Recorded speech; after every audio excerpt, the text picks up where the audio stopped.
काय ते म्हणतात चोरच्या झटका द्वेष लगा. गावच्या पुढाऱ्यांचा राग माझ्यावर काढू नका. माझी सगळ्यांना विनंती, लोकसभेच्या निवडणुकीच्या निमित्तानं चांगला झटका दिला, चांगला झटका दिला.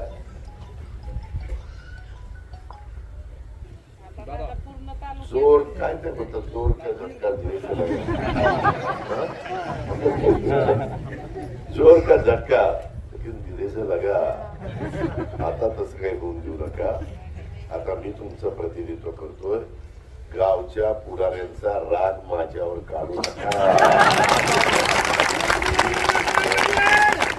गावच्या पुढाऱ्यांना मी असं वागायला सांगत नाही. त्यांनी चांगलंच वागावं, पण ते चुकीचे वागले ही अजित पवारचे लेख पुढं मागे करत होते. तुझ्या आता अजित पवारला जाणकार आहे. उभं राहिल्यावर त्याला काय जाणकार काय करायचं ते करा बाबा. तो माझं काही म्हणणं नाही, पण तो राग किंवा तालुक्यातल्या पुढाऱ्यांवरचा राग असेल तर, नसेल तर सोडून द्या, पण तो पण असेल तर तो मला काही काढू नका. ही माझी तुम्हाला आठवण